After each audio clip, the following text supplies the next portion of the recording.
What's up, everyone? I'm Max Dalton, and in this video, I'll show you how to see your liked photos on Instagram.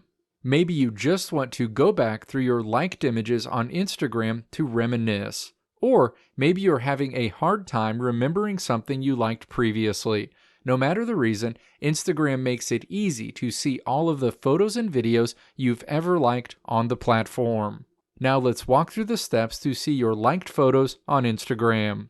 Step 1. Launch the Instagram app on your iPhone, iPad, or Android device. You'll land on your Instagram home screen.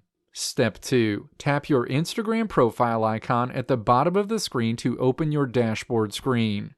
Step 3. Tap the menu icon at the top of the screen. A menu is displayed. Step 4. Tap Your Activity in this menu. The Your Activity screen is shown. Step 5. Tap Interactions. An interaction screen is displayed.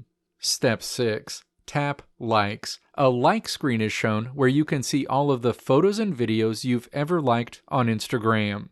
Let me know if this video helped you out in the comments below. If you liked what you saw here, click the video links on the right side of the screen to check out another video. Or click the logo on the left side of the screen to check out my tutorial website at www.maxdalton.how.